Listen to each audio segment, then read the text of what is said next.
You asked 𝘧𝘭𝘰𝘯𝘵 whether there would be an apology from the government. Can I clarify that I didn't even direct the question at her? But overall, right, do you think Singaporeans care about the NMP system? Personally, not really. 2 NMPs resigned. Subsequently, they ran under the PAP banner. No way, No way they should be doing it. Quitting before your term finishes so soon after you have run for NMP, then how you represented the scheme, the institution will be called into question. We shouldn't wait until, when it's too in your face, everything is falling apart, right? It's actually making the change when you need to, not when you have to. Let's reimagine Parliament. Let's at least have the consciousness as a nation, as a people to say, hey, just because nothing is going wrong, we just stay complacent on our laurels. What's up, everyone? I just want to take a minute to talk about something that I feel is very important to know. Now, every week, we're hearing more and more news about people getting scammed, or even realizing that one of the victims is a family member or a friend. Because scammers have so many ways of reaching you: phone, email, SMS, and messaging platforms like WhatsApp. And they seem to be getting smarter as well, so it's easy to feel helpless. But there is one thing you can do on WhatsApp. If you ever encounter someone suspicious, don't just ignore them. Click on block and report immediately, because WhatsApp can then ban these accounts for violation of terms of service, including for scams. For messages from contacts not already in your address book, WhatsApp will prompt you right away to just click on the report button. It's that easy. Now, this PSA is brought to you in partnership with Meta as part of Operation S.O.P, or Save Our Parents, with the goal of reminding you that you can actually do your part to reduce scams. So remember, just hit block and report if someone you think might be a scammer ever contacts you. Okay? And now, on to the podcast. What's up, everybody? Welcome to another episode of 𝗤𝘲𝗓, your thrice weekly podcast where we talk about hottest news with a touch of what, Terence? Good old humor. Good old humor, man. Yeah. So, Parliament has started sitting again. Yeah. Politics is front and center for Singaporeans. But there's one aspect of Parliament which rarely gets talked about. I mean, it gets talked about in recent times for almost the wrong reasons. And that is the NMP, the role of the NMP, the nominated member of Parliament. So with us today, we have someone who has been instrumental in a recent survey of Singaporeans and their thoughts on NMPs. So we'd like to welcome Anthea Ong, whose LinkedIn description says full-time human being, part-time everything else, and most importantly for this discussion, a former NMP herself. Yes, thank you. Welcome, Anthea. Thank you, Terence and 𝗲𝘲. Thank you to be happy to be here. I mean, a person of many hats, right? Yeah. And also literally wearing a hat in the studio as well, right? Yeah. Used to be called a Mad Hatter, then I realized, not so good, given the history of that term. Well, many hatter is How good. many hats do you actually own? Definitely more than 10 now, I think. Okay, Yeah. So every day you kind of like, depending on your mood. Yeah. But I get lazy lah. So I use this one that you're seeing here a lot. I mean, it kind of like fits with the 𝗤𝘲𝗪𝗏 colours lah. Oh, is it? What's the 𝗤𝘲𝗪𝗏 colour? That's white, right? The top? Yes. Or is it yellow? Yes. I mean, this is a typical Panama hat, right? Very classic, right? Yeah. Also good to support a local Our enterprise. colours are white, black and yellow lah. Oh, but this is a local Panama hat, locally produced Panama hat. Yeah. Okay. So a local shop. I don't know whether it's locally produced. Okay, local shop. A local shop, right? So it's good to support. Does that occur to you a lot to always support local in whatever Very- you're wearing, Very much trying my best to. I think even more so now. Yeah. But also I'm a kind of a social entrepreneur. I've set up social enterprises. I used to set up a technology business and all that. I mean, we know what it's like, right? You both are entrepreneurs. Yeah. Right. So where we can, we do what we can lah. I mean, I know sometimes it's not the most convenient, also not necessarily the cheapest. Yeah. Right. So for me, buying fruit and all that, I do want to go to the heartland shops. Because it's just much harder to keep it going, right? As a single outlet business than if you have a whole chain. Yeah, but I mean, you even with regards to what you just said, you seem very opinionated on a lot of things and almost like an activist streak in you. Has that always been the case? Because like what you mentioned, your professional career before you even entered politics was very, a lot of achievements, notable achievements. Thank you. Being in C-level positions and all that. But has there always been that streak of like wanting to make an impact, wanting to make a change? No, I don't want to pretend that I always had this, this deep calling. right? It only came about after I had my own personal collapse where I also had a brush with depression. Now almost 20 years ago when I was a CEO. Okay. I think that really was, I would say, more than an awakening. But when I look back in the inner work, the healing that I was going through after that, and then you go back to connecting the dots, right? You're absolutely right? There was always this leadership streak in me. Like even as a child, even though I was not the oldest amongst the cousins, I was the one that everybody follow. We go and jump over ditches and climb trees and all that. It was me lah, right? Go and catch grasshoppers and then put it in a mason jar and then go and exchange it down the street with the bird shop. For candies. That was me lah. So there was definitely a bit of that that ringleader kind of thing, wanting to make a difference, wanting to bring people together. And driven, for sure, very determined. Mom used to say that she didn't even have to ask me to study, to read. Yeah. Right. I suspect part of that was just how my childhood was. Yeah. Very much. I mean, before this, we talked about all the different accidents that I had when I was a child, right? Yeah. But also more importantly, I was born into a big family, to a firstborn, right? My dad was the firstborn in a Chinese family. My sister came out, everybody was very happy because she was the first grandchild of the Ong family. Then I came out lah. Then my grandfather said, no more girls. So my name, I still carry, my full name is Anthea Ong 𝗏𝗏. Ting means stop. Oh, No more girls. And I was told this, no kidding, like when I was a tween. really? Like they didn't think any of it lah. They just say, hey, you know why your name is this? Yeah. Your name is the only one that Akong gave you. Yeah. Everyone else, the parents gave their names. Right? Yeah. But you said you were driven all the way. Yeah, very. But now it's almost like you're driving to make the world a better place. Yes. Which, I mean, just looking, you started off in like an industry which is not often seen as like wanting to make the world a better place, finance. Yeah. So, but you mentioned that there was a big change after 2020. Six, I think. Yeah. 6 or 7. But in terms of like, you're saying you've always had that leadership streak on you wanting to do change. What other big changes was like pre and post that? Because now it's really climate change, rights of minorities and all that. Yeah. Before that was actually wanting to be involved in businesses that would make a change, make a difference. I didn't stay in the banking sector for very long, even though I started my career as a banker. Because of that, I just felt like I felt good when I was doing corporate banking, because that one you really are physically supporting businesses to be able to sort of start up, and all that. So I guess in some ways, even though I was not doing like big impact, meaning has always mattered to me, right? Whether this job is meaningful or not. I didn't find that. I was also ambitious.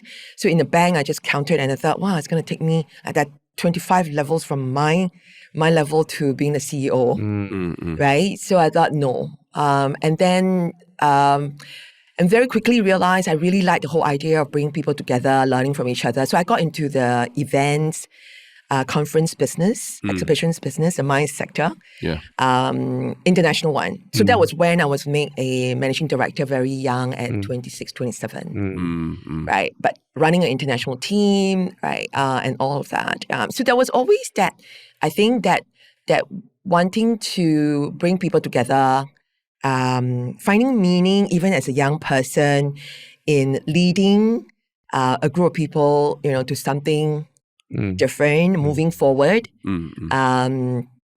So I don't know how you describe that, but there is definitely that. Yeah. And then very soon knowing that I'm not someone who would like to be a specialist, who's made to be a specialist, but is made to be a leader. Yeah. And so my career move since then would be just moving from one leadership position to another, from that C-level, the very first C-level position given at 26. I see. And then moving across different multinational UK and New York stock exchange listed companies, right? So... And then finally, not say finally, along the way stopping by to be an NMP. And like... That was completely unexpected. It was so far. I mean, never featured at all in the way I looked at my life to ever be in politics or parliament. So what changed? And I, in fact, said no in 2011 when I was approached the first time. Then I was actually the president of Wings. I had also been on the board of UN Women here. And I said no because I actually did not think the scheme was democratic, right? And I also felt like my place was to be on the ground, creating different initiatives, different solutions to the gaps, right, that we see in the system.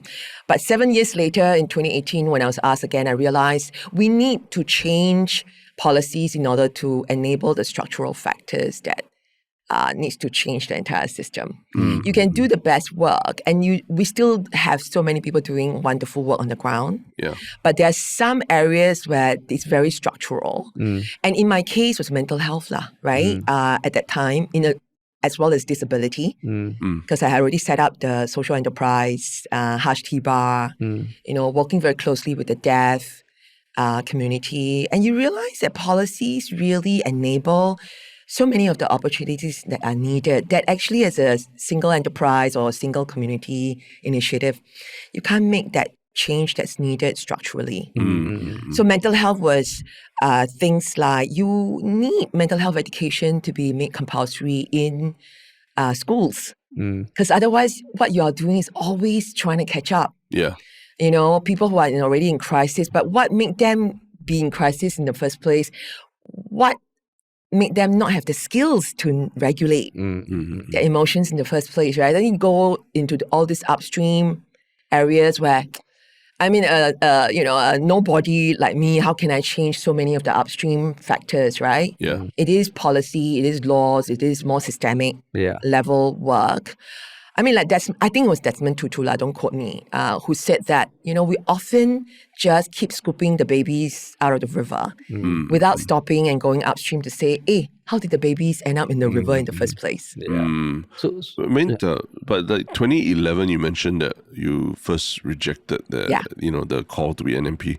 But the context back then, like 2011, what was in your mind, the perception of what an NMP does, given that there was just a watershed election and everything going on? It was. Was it like something prestigious that people thought about, okay, wow, I can be an NMP? Or what do you generally think about it back then? I didn't. And I know about the watershed election. And in fact, as you know now, as we are today, the NMP call always comes after a new parliament has set.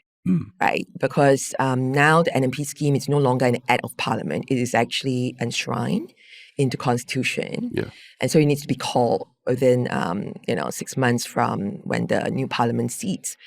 So I knew that. For me at the time, and I can only speak for myself, because I wasn't really so involved in politics at all. I was very clearly politically engaged in the sense that I was reading news and I was very mindful of the policies and all that. But like I said, it didn't feature, right? So I never thought much about it. For me, I just felt like a bit tokenistic, knowing the history of how it came about. Yeah. Right. The usual criticisms and critiques about the NMP scheme, I held those. And as someone who's very much for participatory democracy, and you mentioned that, 𝗪𝗓, right? That's always an activist leadership stricken me. And so I felt like, not gonna, say yes to this, rather be on the ground and make the change on the ground.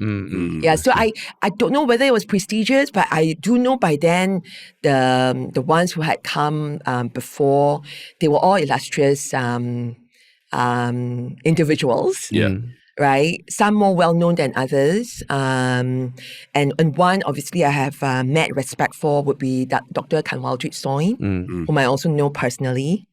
Right? So that was some of those very unorganized thoughts So then about 2018, NMP scheme. When you ran, maybe you can walk us through the process of what it's like to get through to being an NMP. Right. Because we've had guests who at some point in the way they didn't make it lah.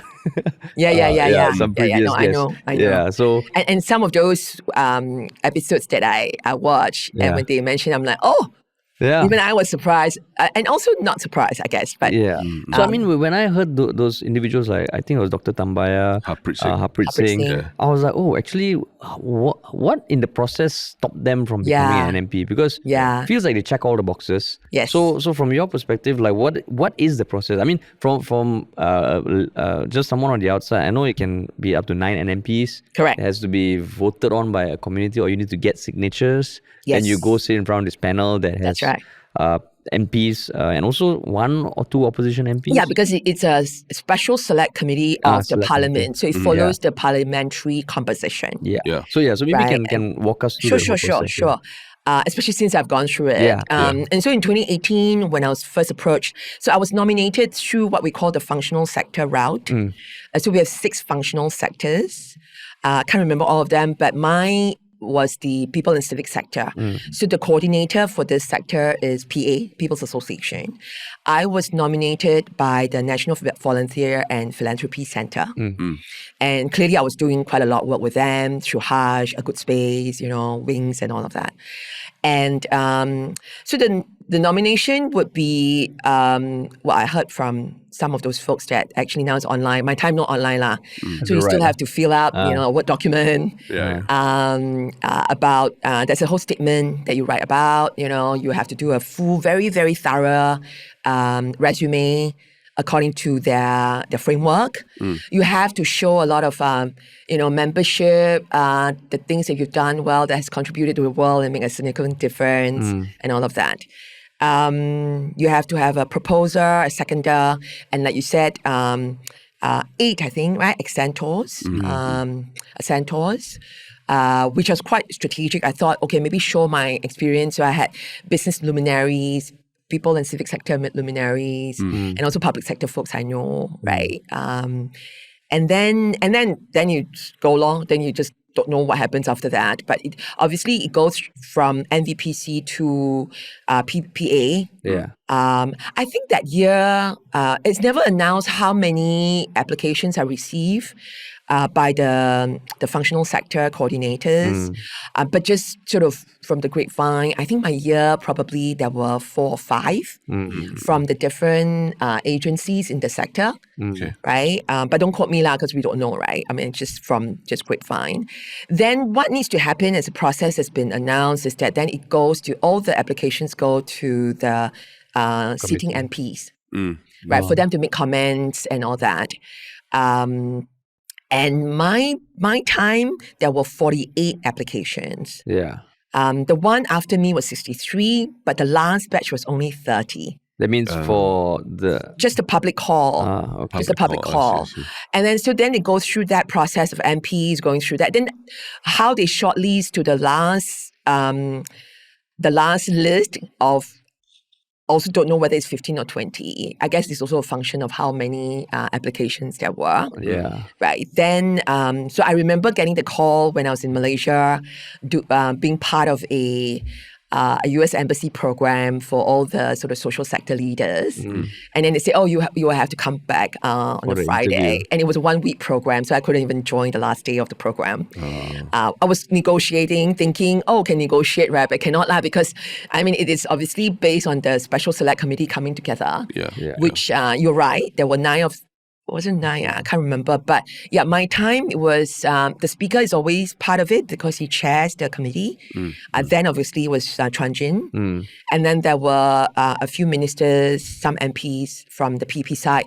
And then my time was Sylvia Lim representing the Workers' Party. So the first thing you said, like all the sitting MPs, so every MP in Parliament gets... Supposedly would have been sent the batch of applications. Now, I don't know whether between the applications being received, is there another round of filtering before these are sent to the MPs to review, comment, recommend. And this would be MPs across the board, regardless of party. Correct. NC MPs? Don't think so. So just sitting MPs. Okay. So sitting MPs. Okay. And then you go for the interview. And I personally, my experience was like, okay lah, not gonna choose me, right? But it might just be me lah. Why not? Yeah. So I've been advised by some of my fellow MPs that apparently we were told the Official Secrets Act before the interview, so that we're not supposed to reveal what the discussion was, but I don't remember it, so I will just share a bit. And so, if I don't remember this, then okay lah, maybe it wasn't, they missed me out lah. But it was nothing that you wouldn't expect, right? They will obviously ask you a bit of, your background. And at the time, as I said, I was a president of Wings. I also helped found Doctors of Tomorrow, right? Very much already in the 𝘔𝘗, the mental health space, the disability space. So the questions were around that. I think the first question that threw me off was, what is the one legislation you would push in Parliament? Which I completely got thrown off because I did not think, then after that, no lah, that's still the private members bill. I mean, for me, I just thought, you just go and argue the bills which are put forth by ministries, right? Which still is primarily the way our laws are made, tabled and made.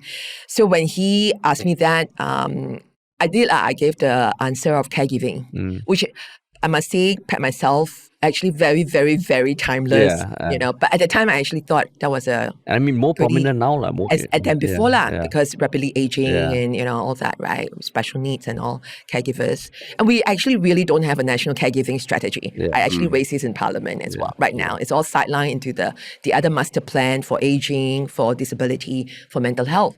When actually it should be across the board. It should be horizontal, right?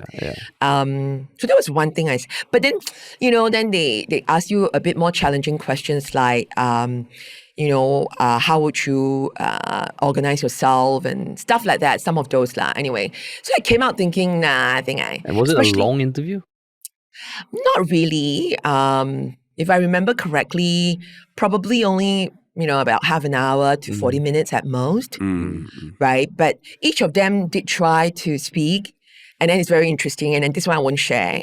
This one may be the OSA part of it. But each of them, the way they ask a question, the way they look at you, right? And we all have gone through interviews. And you can kind of get, where the person is coming from, right? And how they are either trying to hold the space for you or they're trying to trip you over.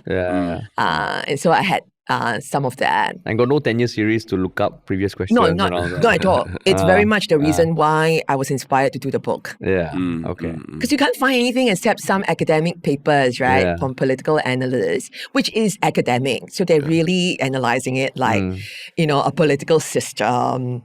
How does that contribute to? It's not about lived experiences, right? And so that's why we came together to do the book in 2022. And then I did not know how that went.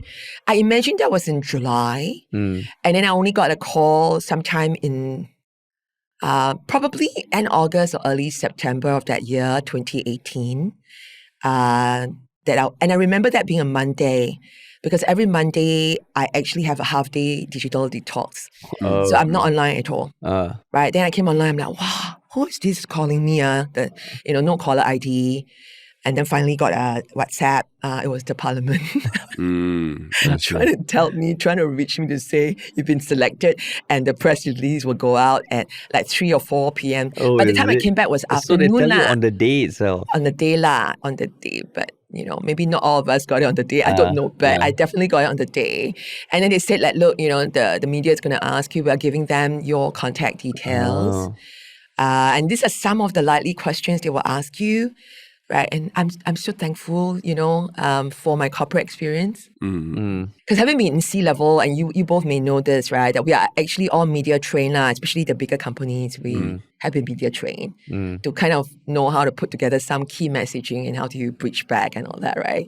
Wow, that one came back especially only because I only have a few hours. They've been trying to reach me from morning. But by the time I came online, was only a couple hours I see. Well, but they were probably damn kanchong, Them got John call many times, because they must be thinking, what happened? Also, they want me to be reachable by the media also, right?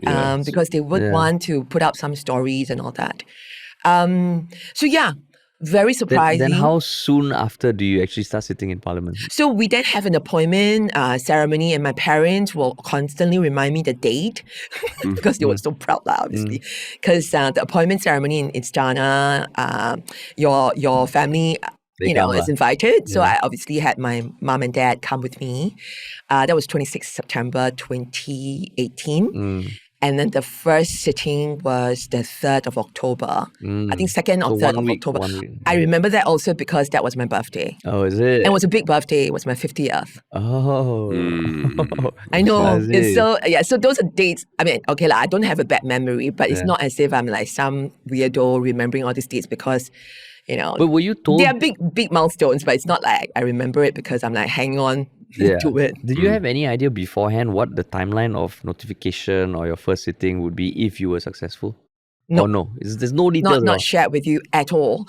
And this is one of the things that we have actually, shared. And you see that in every essay almost in the book, even former NMPs ask for that. That it will be good to have more of the selection process be made known. Right? What we do have now and have been for the last 35 years would just be the release of the minutes of the meeting. Of the proceeding of the meeting, which doesn't give anything other than this was the composition of the select committee, right? This were they don't even tell you who were the shortlist at all. They just tell you who were finally selected. I see. Right? So you don't even, that's why I'm saying that you don't know who actually applied because that's also not made open, which some not just former NMPs, but some people who are vested in this, political analysts, experts, have also called for, hey, why don't we make known the list of people who applied, right? And the pushback has always been, then that may stop people from applying if they don't want to be known. Then the argument would be, hey, this one very public role, huh? Yeah, that's right. How it will. Then you want to be in this, or you got to be prepared. And it is very uncomfortable for people who have not been in public. Because, suddenly you are in the public role, in public eye. Sorry, go ahead. And the scheme is obviously got all this naysayers. It's not like the most. I mean, it's very mixed, right? The way people feel about the NMP scheme, and some people don't even know that this exists, for example. So you got to be able to deal with it when you come forward. But don't do it if you are not even prepared to be in the public eye. Honestly. And in the final NMPs that are selected, is there some sort of there's at least one representation from every functional sector, or doesn't matter? It didn't seem to matter, but it did turn out almost always somewhat that way, right? But not all the time. Not every cohort. You will see each functional sector having a rep, right? And so I think they always try to, I personally think that we don't need the business and labour sector because these are very well represented by the sitting MPs, actually on both sides of the house, right? So why do you need another seat for these two parts? Because we are generally, anyway, a pro-business, pro-worker government, society anyway. So, your elected MPs are always going to raise issues to do with business, to do with workers. So I think, and these two are separate functional sectors there. Right? So you can actually give it to, something that maybe, it's more across the board national issue, not bread and butter, that NMP can be selected from that. And I would think of things like climate change, which is going to stay with us. Right? So why don't make that we have green parties in other democracies, we could have a green NMP. Right? That is fixed. That doesn't matter. Every cohort you have a green NMP too, because these are issues that elected MPs can sometimes, now better, but in the past it will be seen by their constituents and say, hey, I vote you in, you're going to talk about climate change, even mental health, but now again better. So you're saying have the parking lot, you have these 3 lots that are dedicated for electric vehicles. In Parliament have green seats, no lights, and all just... Or talk about things that actually the constituents and residents may not want their elected MPs or their elected MPs may have a political cost speaking up because it may either it's controversial, but it's also not majority interest for their constituents, right? So I think business and labour really don't need. PAP also have very clearly Labour MPs. Our current opposition party, they're now the only one, unfortunately. I do think it's a bit of a loss. I think it benefits us to have political diversity in parliament. But our opposition party also has workers in their name. So you don't need to have, a Labour NMP. The other functional sectors are professions, academia. And then I think there's a whole lot that puts in the sports, arts and all that. Something like that. I remember the people in civic sector well because of me. And then business, workers, labour. And then these professions in academia. So, but then now... But once you go in, you don't have to stay only on your lane. Okay. But I mean, now with the benefit of hindsight, like what do you think were the biggest misconceptions that you had about the role of the NMP when you first started, and then now looking back all these years later? Such a great question, especially since I did turn it down based on those, I would say, I wouldn't say misconception, but my own personal, reflections about the scheme, right? I mean, it is only tokenistic if you as an NMP continue to make it tokenistic. Because what I found as someone who's been in there is you can push, as far as you want. Yeah. Right. There is, once you get in, as I mentioned, you don't have to stay the lane. Doesn't mean that I can only speak up on people and civic sector issues. I spoke up on anything that, that come my way. And that included, obviously, disability, which I had 𝗵𝘀, who is my cohort as well. Yeah. Right. But it doesn't stop me from saying, in fact, we two will also, work with each other, for example. So one thing that I knew, in fact, when I became an NMP and I went to see 𝘠𝗏𝗂 and I shared with him too, like, this is a tokenistic scheme. I'm now on it, even though I used to think of it. He also said the same thing, whether it's tokenistic or not, isn't it up to you? And I think I really show up as much as I can, thinking that I was going to dispel this myth that I myself used to hold, right? And I probably have become one of the biggest champions for the scheme because of my lived experience. So that was one. The other was how much power we actually have. You can speak up on every bill. You are allowed to vote on every bill except the supply bill, any constitutional amendments bill, because you're not elected by the people, right? Yeah. And then also if there's a confidence vote for the government, you can't.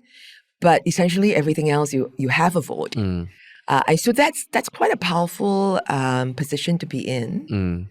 What's the other? The other would be that, the thought that, or much of the whisperings about, you are selected because you are supposed to toe the line of the establishment or the government. It's not true. And I didn't show it to be true. Neither did I also, felt like there was a need to humdum everything that, gets presented, right? Yeah. So I really found such a lot of merit in this. And I got quite intrigued by it, right? This is an institutionalized, non-partisan bloc that is a uniquely Singaporean parliamentary innovation. Also doesn't exist anywhere else? No, not as a unicameral system, not at all. Okay. Of course, for bicameral systems, which is the two-house system, you do have appointed members of the upper house, for example, right? And they have their own challenges there. For us, we are not. And in the upper houses, they don't get to vote and argue the same time as the elected MPs. We do, same time. Right, same time we're debating, we do. So it's a very uniquely Singaporean innovation.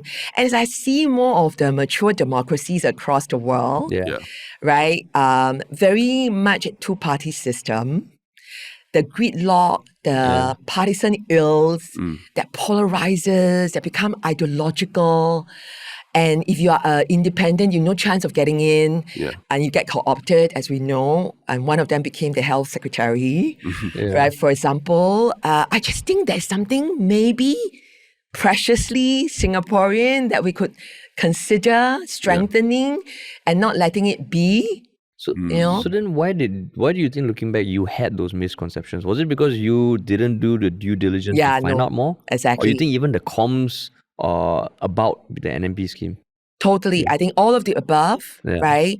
The NMP scheme has never really had, as I said, there was never a book. There was never even really a lot of, news reports about it. So for the lay person, and that's why we planned the book that way, is really meant for the general reader, so that it can be picked up by schools for GP discussion, right? And all of that, right? To really have more of that political and civic education around what is, again, very Singaporean scheme, right? So even for me, right, I mean, but partly, of course, I mean, the circles that I was hanging out with, right, what I know about the parliamentary system and all that comes from the mainstream media and news, especially at that time. So then it just was not a lot. And then when it came, it would be maybe some of my own circles are probably more, more pro participatory democracy, as I said. That's why I said that at the time I didn't think it was very democratic as well to be appointed and not elected, right? So then I formed my own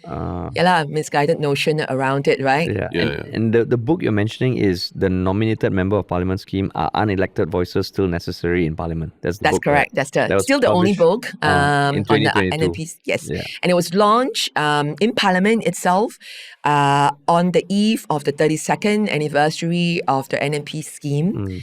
By 𝘕𝘂 𝗏𝘓. He was the one, as then Deputy Prime Minister, tabled the NMP bill. Right? In 1989, a lot of pushback.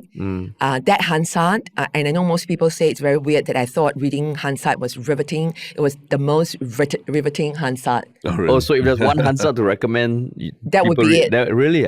Because more so than there recent was so controversies much pushback from the PAP backbenchers. Oh, really? Yeah. Okay. It was such a, I mean, a lot of names came out, this is like an indictment, it's not because we don't want to be providing alternative views, but the front benches, the ministers, they're not listening to us, all that. I mean, it's kind of what you want a parliament to be, even within the same party. But what was the pushback? Because it wasn't elected? Yes, and the backbenchers then, which obviously are the OGs, like the Tan Cheng Bock, the Aileen Wong, the Abdullah Tarmugi, right? I mean, of course, Shamsi Tong definitely chime in. To say that, well, in some ways, it's an indictment on them. It's trying to tell them that they're not doing their job, for their constituents when you say that, Singaporeans want alternative voices in parliament. Right? To be fair to them, it's true, right? We often forget that the role of the parliamentarian in whatever party you sit in is to hold the government to account, including the government MPs. Your role is clearly stated in parliament side, right? That your lawmaking obviously is the first role of the MP. Doesn't matter, like I said, which side of the house, including also those who are not elected, like NMPs, for example, and NCMPs, right? I mean, across the board, an MP is supposed to, of course, make laws, right? It's a legislative body. So lawmaking. The second is very clearly you are holding the government to account because you're checking what the government is doing. This is the parliamentary system of a three-branch parliament and the role of a parliament, right? That is to check the executive branch. Right. The third is, of course, financial scrutiny, right? And it's laid out in the parliamentary website. So to hold the government account would necessarily ask you to clearly provide alternative voices to what the government is putting forth, right? Of course, doing it respectfully, civilly, and clearly with good basis. So do your research. Know what's going on the ground. Ask your constituents. You are elected representatives, especially, so speak for your people. But you're supposed to hold the government to account, lah. But is there something to? I mean, you mentioned that you wouldn't toe the line with the government of the day, right? Nor the sector. Actually, I was trying to say that I wouldn't stay in the lane of the people and civic sector either. Okay, but I mean, just in the process of selection itself, right? Aside from not being elected by the people, because at the end of the day, MPs, they answer, to the people, and the people literally have to put a vote there. But even that process of selection... Let's keep repeating that too. Actually, MPs answer to the people. And NMPs, I mean, beyond that process of not being elected, there's even it might seem almost elitist the way it's brought together, and then the committee, like what you say, they scrutinize the you. Yeah. And we've heard of those opposition members of political parties who got rejected for whatever reason. Exactly. So there might be this perception that obviously you wouldn't rock the boat as much and toe the line. So do you think that that's a valid perception, or is it something that needs to be changed? 100%. 100% also because that's why I said it's the selection process, right? Yeah. Both in terms of if the selection process, so it's a whole journey of the process, to be honest, from when we make the call out. What are we calling out to? The design of the scheme has already put down there in one of the criteria is that distinguished members of society. I remember even in the statement that I put in, right? And I'm like, because up to that point, I was, of course, an unknown figure. I mean, I was doing things on the ground, right? Yeah. And I'm like, I literally put down that, no kid, hand on heart, right? I said, not sure if, I'm really a distinguished member of the society. So no criteria. What is a distinguished member? Distinguished member, you brought honor to Singapore, global level, something like that. I can't remember the actual words. But I remember what I wrote. I said, I'm not sure if I'm a distinguished member of society, even though I have had some experience leading some, companies, right? And then I also said, I don't know whether I've brought honor to Singapore globally, but I've definitely not dishonored Singapore globally. So I remember those two criteria. So you're right? Yeah. So even from the very get-go of the design of the scheme, already you are maybe already sort of saying that this is the group of people we are looking for. Yeah. Right? So that's number one. Then, and then the assentos and all that. Over time, the assentos, you kind of say, oh, maybe you should bring people in who are known figures to the people who are going to be assessing you, especially if you're not known. Right? So then you are credible by association, so your assentos become quite important. So there's a bit of a hack there already. But then you need to know accenters who are distinguished individuals themselves. Then you mean that you are already in the circle, the sector, right? A bit of the maybe.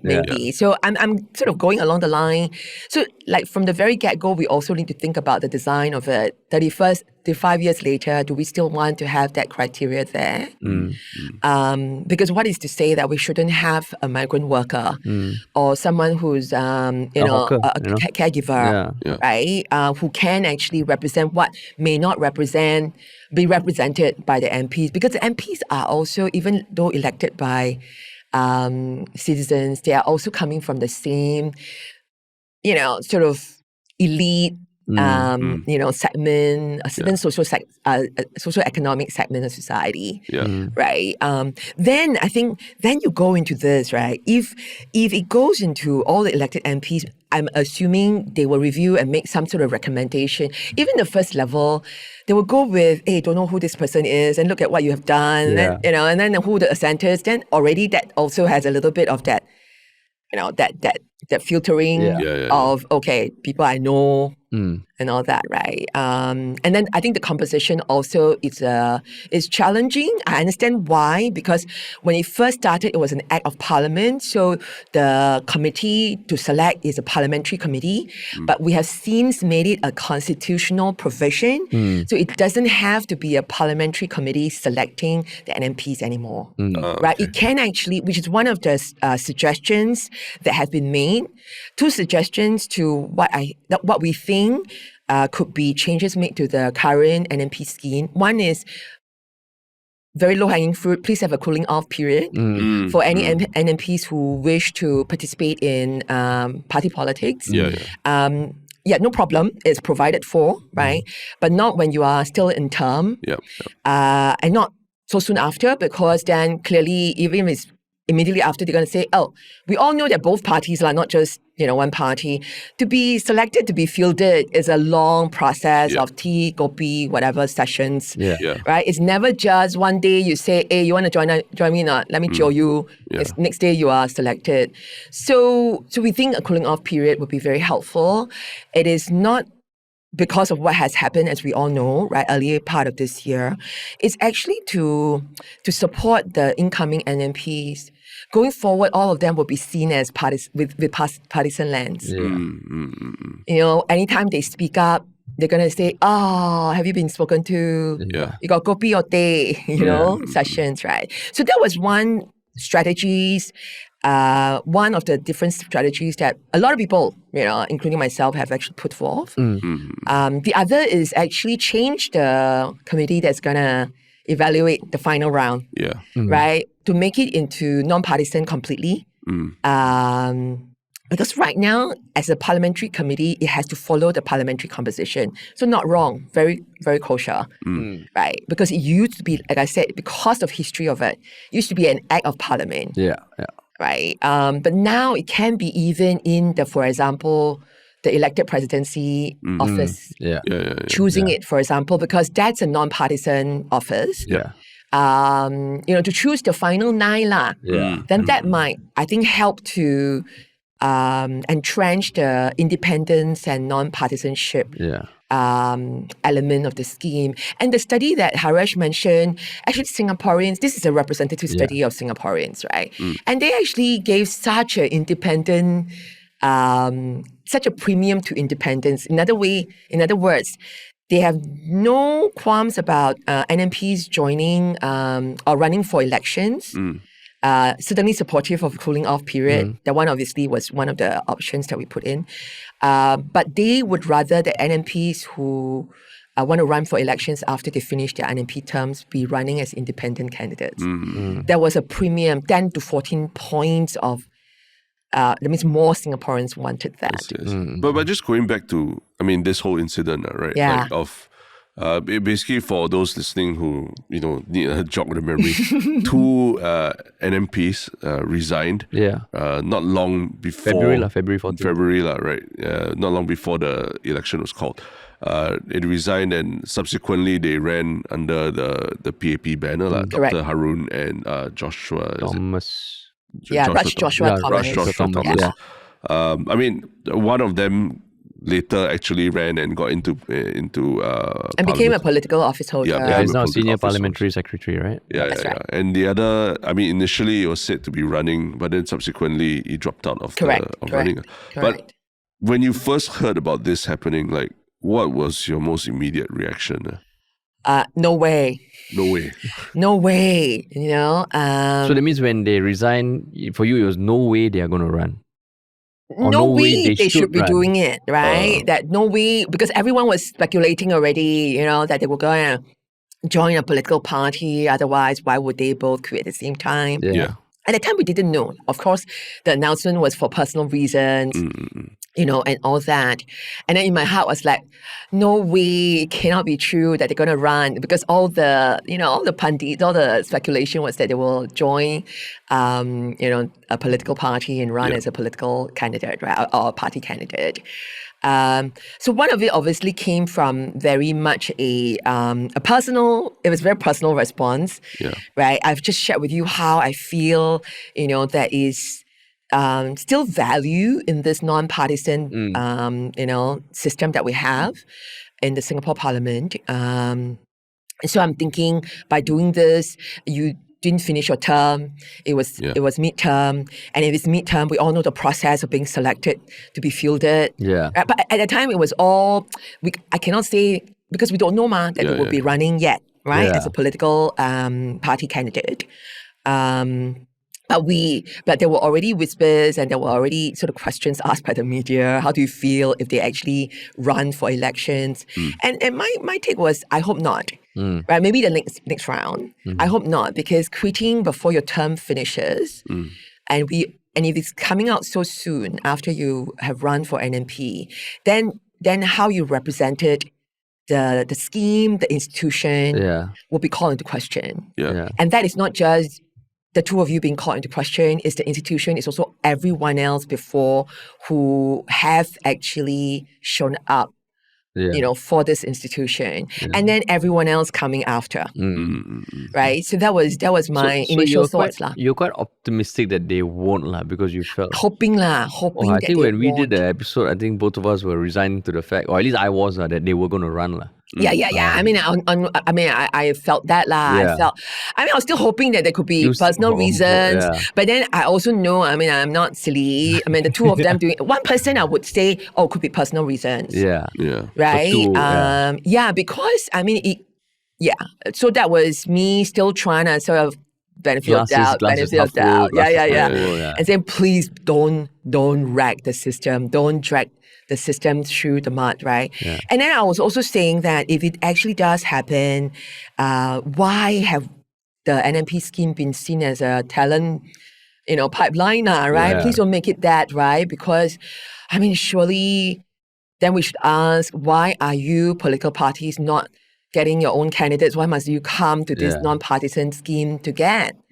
Then you should be actually asking yourself, right? Yeah. What is it about my party talent attraction? And having been C-level and run businesses, I'm like, you got to ask yourself, why are you not attracting? Like, why are you not the employer of choice, for example? Yeah. Right? That's what we do, right? In the corporate world. And what do we need to do? What do we need to change in our organization to attract the best talents, retain the best talents, get our current talents to perform the best, So those are the questions that I came with more of a C-suite lens, asking and then imposing that on the two the political parties. Yeah.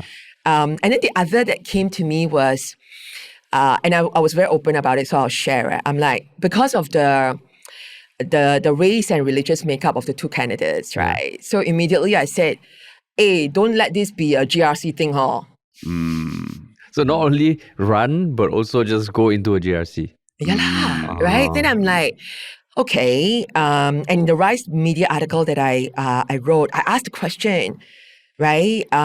Isn't it also then time? Are we actually struggling to find talents to fulfill the GRC criteria? Yeah. Right? Like I said, because just not so coincidentally, both of them belong to the minority groups, right? So I'm like, okay, are we now looking at, maybe the NMP scheme, it's going to dilute the trust a bit. Okay, we sacrifice it for another system. So we save one public, institution over another. Yeah. And then so I asked the question, do we then not look at the GRC composition? Maybe this is a good time to ask that question too, right? Because, I'm not saying it is. I'm just, of course, asking the question. Is that because just the coincidence of it that the two candidates happen to Did anyone answer that question? No, it was in the commentary. It was a commentary. I didn't read the comments, but that's a good point. I put it in the commentary in Rise Media to put out there. I think even with this survey, with this book, it's not only about the NMP scheme. It is that our parliamentary system, the 90s was when we had the late 80s, 90s was where we had the GRC scheme, the NMP scheme, the NMP scheme. Right? It's now SG60. 35 years since NMP. I don't know about the number of years for GRC and but also around there, right? Isn't it time for us to really review the entire parliamentary there hasn't been any changes to the NMP scheme at all since inception? From initially 3 NMPs to then 6 to then 9, except for some of the changes to functional sectors. So very incremental, and I would say just not structural, right? Certainly not the main areas of it, right? And then the last change, when we got from being an act of parliament to a constitutional provision, that was I think 2010. So not much. Same as the NCMP and the GRC. So my call with our call with the book. Which I wrote in my in the last chapter of the book, it goes beyond asking the question of NMP scheme. It should actually ask the question of what is the parliament, right? And therefore the makeup of the parliament, the systems, the public institutions that make up the parliament, that we should be asking for us for the next 60 years, for example, right? So you need to review NMP scheme, NCMP scheme, GRC. Does it still serve our purpose today? Genuinely asking that question, actually as an existential question. But why would there be an impetus to ask that question? Because everything we've heard, stormy roads ahead. the world is a new world order. Yeah. We cannot, I mean, it feels like we don't rock the boat. So exactly. Yeah, why Exactly. in your mind is it critical that we ask that question? Because you look around the world, Singapore doesn't seem too bad. No. Right? No. Yeah. So, and I mean, I'm totally with you on this. I Yeah. also feel like there's a time for review. But what is the impetus? Yeah. So I'm certainly coming from a place of someone obviously have gone through massive adversity that has allowed me to see how this is when you need to make the change, right? Also the best time to make the change. As an entrepreneur, right? Putting my entrepreneur and leadership hat on, also when you actually make the change. You don't actually when is the best opportunity for you to reflect on, is this going to hold? It's been challenge, and then, okay, you hold back, you patch here, patch a bit here, patch a bit back, right? But is it going to really hold? What is the world that's coming before us? To your point, it is a very fractured world, very volatile. We no longer can pretend we know, we can predict, right? And changes happen so fast. So it's no longer a technical way of looking at, what are the technical things that we can put together? We need to look at going back to, what are the values that we are anchoring on that would then allow us to, wherever you are within the system, whether it's within the organization, within the country, when change happens, you know what to do, right? Because the values is what holds you. And so my take is that we shouldn't wait until, when it's when it's too in your face, everything is falling apart, right? It's actually making the change when you need to, not when you have to. And I feel like also it's 𝘕𝗔, there is a new social compact, a new leadership team. I commended and I think he did the right thing, Lawrence. I mean, a lot of people ask me, why do you think he's fielding the most number of new candidates, right? And I said, no, this is a leader thinking very strategically that this year he thinks he will still return. But some years down the line, and he's fielding new candidates, he might not return as the government of the day. Right? So it's not like I know that's why he did it. I'm just saying that if I look at it as an observer of the leader who is bring some courage, who's also looking with a bolder vision, right, and further out, I would say, this one, I will still come back, but I may lose some seats. Let me change because then I will build the talent pipeline. Right? And then the next time round where it gets harder, where we know political contestation is not going to wane, he's got a pool of stronger leaders and soldiers with him, right? And I think it's the same for Singapore, right? We are in a good place. Then maybe that's the time to make the harder changes. Instead of waiting for when we have to. So my urge and my call is let's reimagine Parliament. Not to say the changes have to go immediately, but let's at least have the consciousness as a nation, as a people to say, hey, just because nothing is going wrong, we just stay complacent on our laurels. Let's ask those questions. And NMP is one that, because of my own lived experience, I'm clearly, as you might know now, still think that we can strengthen. I don't think it should stay the way it is. Cannot. It should actually have at least some of those changes I mentioned earlier. To bring back the rigor, the robustness, the trust to the public institution. But wouldn't the argument of wanting to enact change, right? So couldn't it be that these two ex-NMPs who wanted, they wanted more urgent change, they wanted to have more say or more, effective power in Parliament to actually vote on everything, right? Wouldn't the argument hold that they cannot wait for, cooling off period or anything? Oh, and they absolutely, need to absolutely. They want to just get into Parliament and do it. Terence, you are absolutely spot on. And you will realize today, and I know both Harun and Joshua, or Raj. I think he introduced himself to me as Raj. So this is not personal. This is about the system. Right? So individually, they have every right to make the decisions they want. And to your point, surely they want to make the change from within one of the systems and one of the parties. And they feel that that's a personal decision that is not for me or anybody actually to tell them they should do this or that, right? I'm more looking from the point of the system, the institution, which is a public institution. And as a Singaporean, I have a right to give my views about how I feel the system has been strengthened or weakened or can be updated or refreshed, right? For the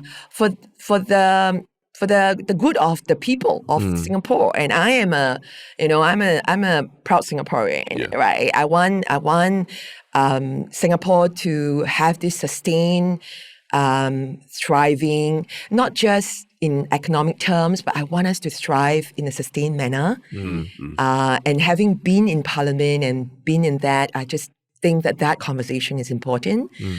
So having more of that political and civic awareness to have those conversations, and shout out to you and many others. I think this GE has given me so much hope because, and I followed you very much during GE. Now, of course, I go back to work already, right? But I followed, I would say at every episode during the campaigning period. Right. And I was so heartened, I was so pleased how we have, expanded the public square so that, more Singaporeans, ordinary folks, still a certain segment coming to podcasts, but it doesn't matter, right? They still are hearing more directly from the people who are still trying to make a difference, even if they are from different political parties. And I think that's really important, right? Because we don't want to stop Singaporeans who want to contribute. You shouldn't only have opportunities that are safe to say, oh, that's the way you contribute to your country. No. And that's why I'm so proud of the Jeremys and the Daryls of the world, right? That they choose to want to stand up to contribute, and especially Daryl and Jeremy a bit lah. He's adjacent to the constituency. But it's really their hometown land. And I always encourage people who want to make change, social change. Doesn't matter if it's just your block. You're trying to make a change with your neighbors and all that. That's the collective, that's the agency. That's active citizenry, right? That and why shouldn't they be able to enter politics on their terms? Correct. And so I feel, but the political and civic education is important because otherwise only the very informed know there is this opportunity. So I mean, the change that you're proposing to the NMP scheme would require some change to constitution, right? Yeah, for sure. So definitely no need. No need because okay, the part about the selection by the parliamentary committee, I don't know whether it's in constitution or it's in the standing order. Okay.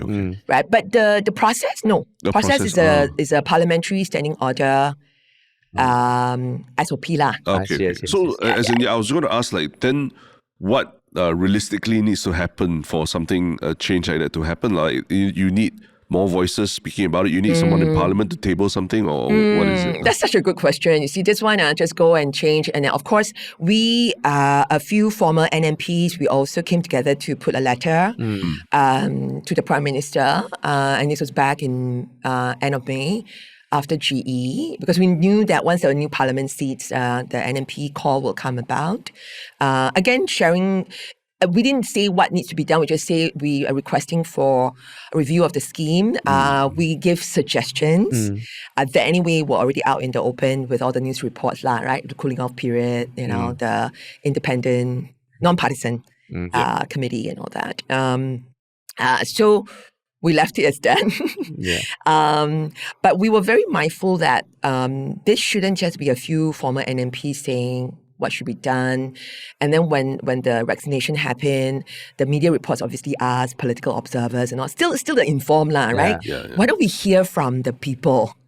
Right. So that's how, and also coinciding with the 35th anniversary in September. So 10th of September, every year is the anniversary because that was the first time that in 1990 that NMPs were introduced. So then hearing from the people. And hopefully then that is a way for either MPs or the government to want to table this. It will likely, I imagine, can be a motion, because I really don't think it needs to be a bill. Maybe it does have to be. Maybe it has to be because it was tabled as a bill. Maybe it has to be lah. But the process, because we're not changing it. We're not saying get rid of it. Just a bit more transparency. Correct. It's not getting rid of it. In fact, the study shows that, a majority of Singaporeans want to keep the scheme, but they do question the relevance of it. In fact, it was only 1 in 3 who found the scheme relevant in today's political landscape. And I understand that because when it started, there was only 1 opposition member in Parliament, and now we obviously have 12. So people might ask, what's the relevance? So then the scheme has to carve out its own relevance in the current political makeup right, in the house. So I know the survey, it involved 500 respondents. Correct. Right? That were in some way, were they sourced or were they self-volunteered or? So it is a very typical way of doing research, right? So research companies would always have a massive panel of subjects, right? That they will have, and universities and research companies, they all have that. With this survey, to make it representative, you need verification, and typically for researchers and all research studies, because you need to ask for IC and all that to verify, you typically give either NTUC voucher, some sort of incentive to verify. So the 500 are all SingPass verified. It is based on the demographic, representation of Singapore.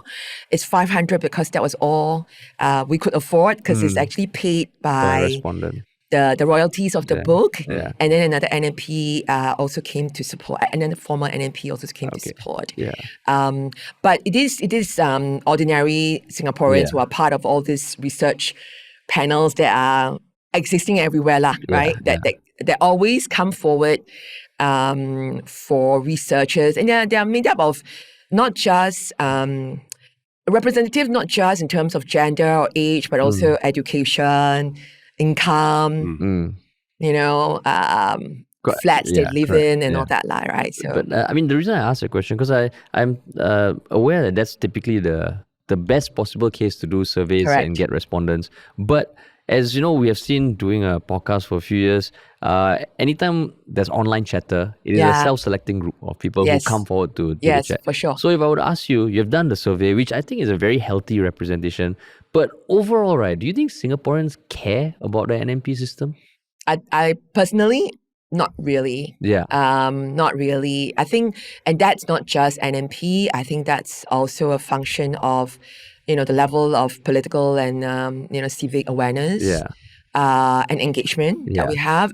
This GE has gotten better, and please keep doing the work you do, because I think this is actually contributing to more awareness, right? To then feeling more vestedness, that you need to know who are you voting and all that. And I contributed to it by sharing people who asked me, how to choose? I said, you are employing your MP, right? So choose how you employ a staff, right? Ask them, what they do and their values and skills and all that. So I would honestly answer that as no, not really. Also why we have round 1, and round 1 is also a contribution. The government, the other MPs, the parliament can take it. It's a contribution so that we have, again, this political and civic awareness going. We do have a round 2, for any Singaporeans who want to participate. This one won't be representative because run out of money, so can't verify. So that could be, but it's also to honor what so many of them in that 500 who asked for more participation. They want more involvement in selecting the NMPs. They want more political diversity. They want more political participation. And it might just, like you said, be the 500. It's okay. We'll just take that and say, let's open up. So the round 2 only closes end of this month. And then the data, I would just get the likes of maybe the 𝘕𝘲𝘗 and the Alvin Ongs and the 𝘕𝘲𝘗. Let them go and find a way to make sense of it. Because as you know, qualitative research also is helpful, right? To make sense with the quantitative. And we can put a link to that, survey in the show notes. Thank you. That would be so helpful. And I think then I think you just have to be humble enough to say, okay, this is what we can do. Then it's up to those, the next step, to take on the baton.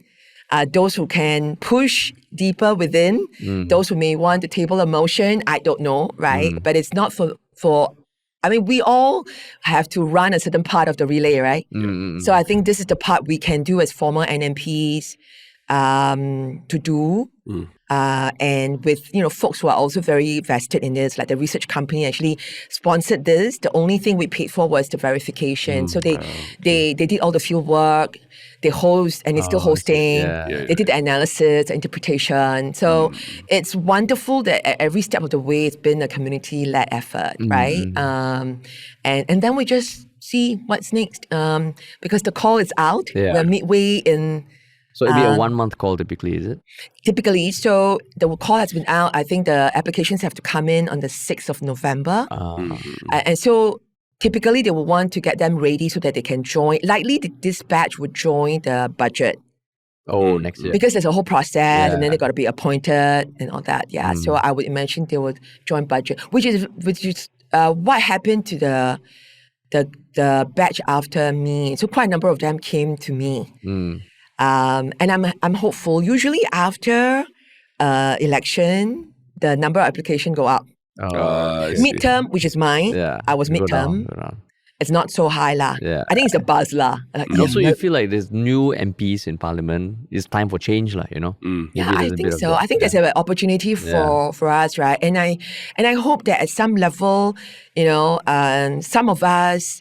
Both on all sides lah, the 𝘠𝘕𝗏𝘗𝑠 of the PAP and and hopefully myself and 𝘠𝘰𝘯𝘵 and the likes of the opposition, MPs have shown those who are going to go for the NMP this round to know that you don't have to toe a safe line, right? Please.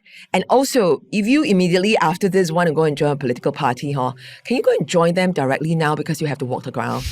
Don't come to the NMP scheme. This one I straight out was say lah. On the form, there should be something. Do you intend to join a political party? Please don't do it, right? Please don't do it for that. And I think the next is obviously say that you have to show up with what you want to stand for, because NMPs don't represent any group, any constituency. You represent yourself. But you do represent the public institution and NMP, right? So stay independent, stay non-partisan, and, hopefully without fear or favor is why you raise issues, right? Knowing that you don't need votes. So please, and that's why I think there's still a value to the NMP scheme.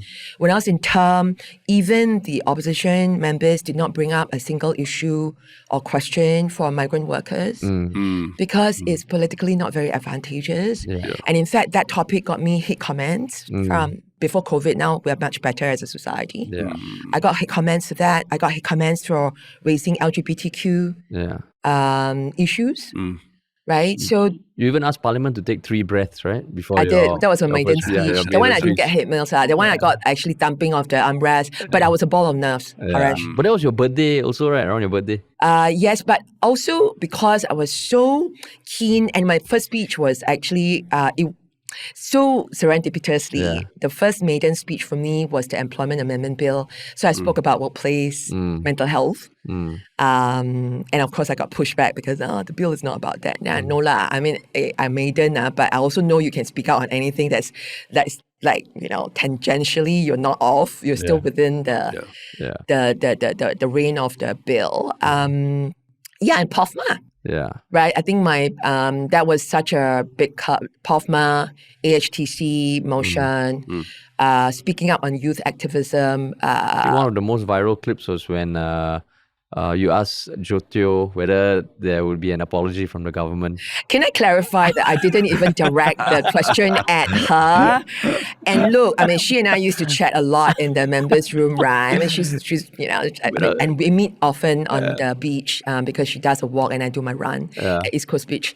No, actually, it was directed at the government because the lockdown of the migrant workers was to keep us safe. Right, but they are actually dealing with incredible pressure mentally, emotionally. There was also a bit of already a sign of a bit of a suicide contagion, and for them to be locked down, I felt like there was a need for us to at least, as a people and the government representing the people, that we should say sorry to them for having to lock them in. Right? And that was where I was coming from. I think it got taken out of context, and I was so sorry that she had to be arrowed to answer, because I even said to the government, and I said, and the Prime Minister is also in the house. So I wasn't actually directing the question at her at all. But I guess because she was the MOM minister then, it was a worthwhile question. So, and that was something that I noticed when we were doing research before this. Like, that was Anthea's question. And I think it's a good call to action for anyone thinking about becoming an MP, nominating, that you don't have to toe the line. Because to your credit, what I found online is that you spoke at every sitting, you filed more than 92 parliamentary questions, and you spoke on 23 bills. And the parliamentary question is very important. We are given 5 each, right? There's a quota for each sitting. Each sitting means each day, right? Each day is a sitting. And I think it's very important for us to file questions that it's not to put the government in a tight spot. Those information really helps even the social service agencies to plan their services for the different communities that they support, right? And we don't have, because we don't have the Freedom of Information Act, we don't have all the information that we can access on the ground, in the people and civic sector to try to support the different groups and communities. So asking those questions are very important. But also, how can you hold the government to account if you don't ask questions before budget or COS, right? To kind of build up a case. Otherwise, it really can become quite tokenistic because you're asking questions based on very publicly available information. So very cursory. So when you dig deeper, and both of you are journalists, you know that if you dig deeper, then you are able to sort of push for more, push for more meaningful responses that can help make the change we need as a people. Awesome. Thanks so much for sharing.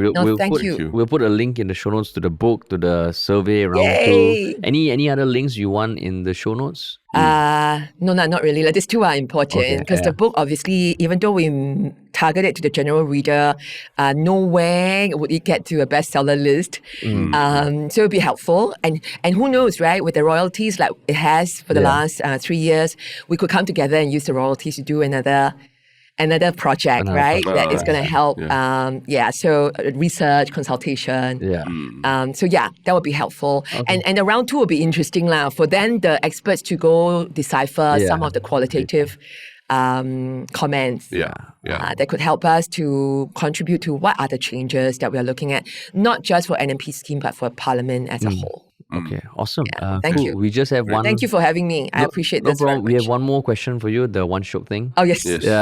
So we can go first. So you have like 2 more minutes to think of something. Terence, you have yours. Just talking about bigger issues that we're facing in our time. There's this channel called 𝘊𝘲𝘊𝘁.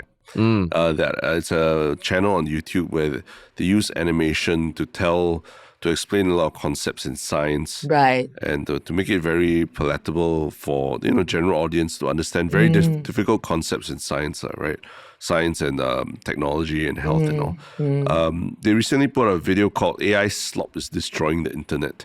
Wow! So it's not just a statement about what AI is doing to content on the internet, right? But even for them as a channel, the survival of the channel is under threat because a lot of people are using AI to copy their content, create AI, versions of it, and essentially, something that takes a lot of man hours, animators, producers, and all to do is now just being copied and put as slop on the internet.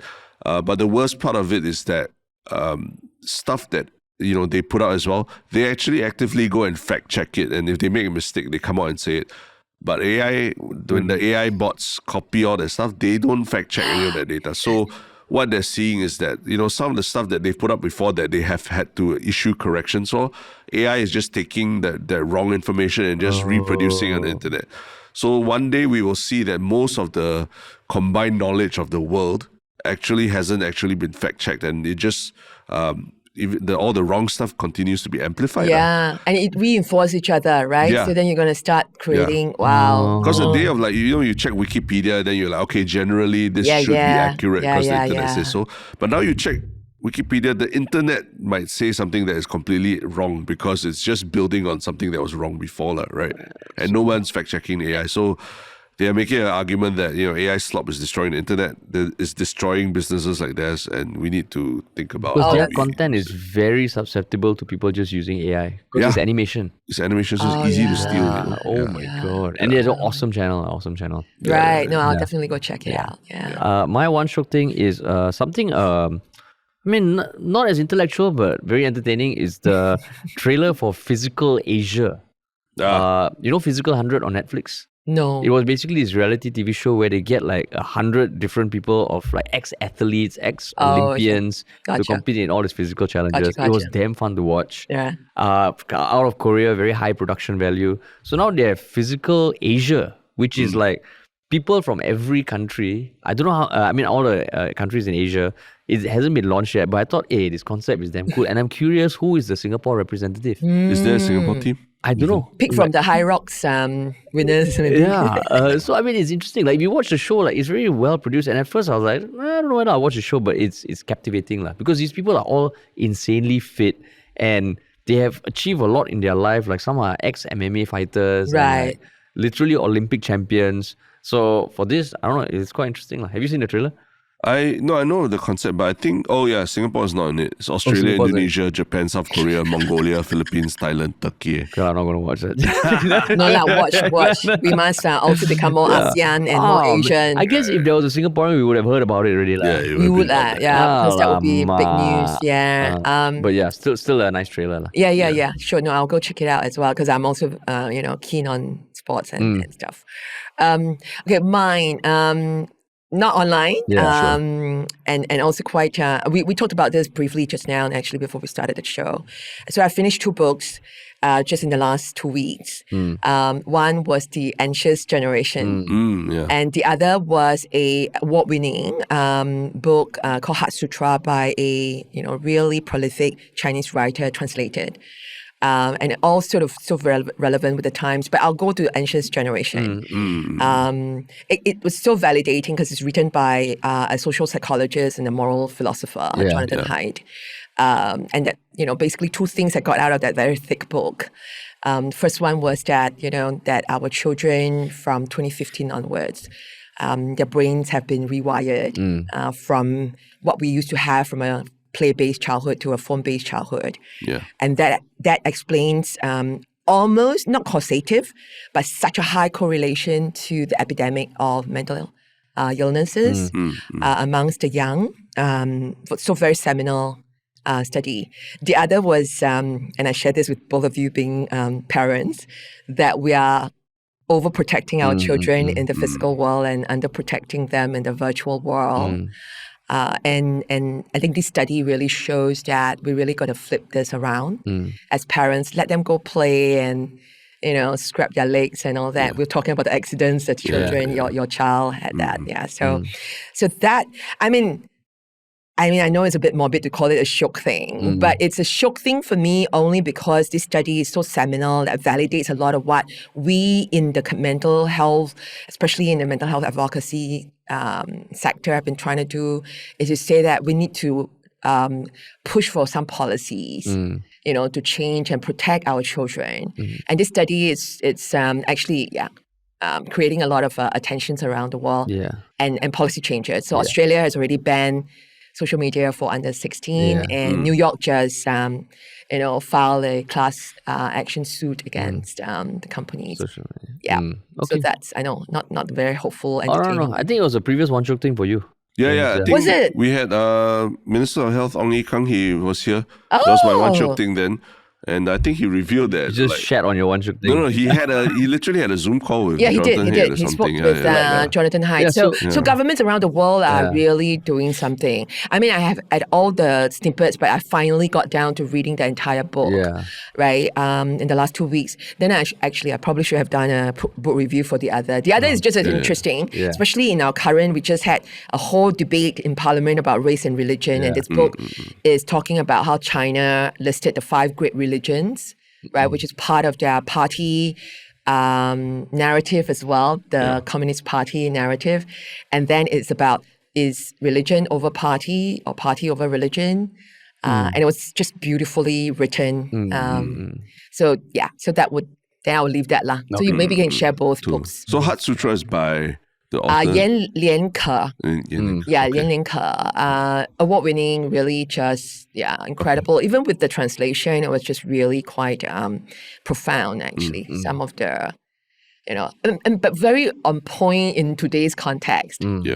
Especially since we had all that debate about race and religion. It's still going on, I think. Yeah, still ongoing. Yeah, I know, right? But cool. Thanks so much for joining us. Thank you. Thank you both. Thank you, Karen. So Thank you, 𝘕𝑺. everyone listening, the links are all in the show notes. And remember, if you enjoyed this podcast, please share it with at least one person who may not have heard of us before. Yeah. All right, cool. Thanks for listening, everybody. And we'll talk to you all very soon.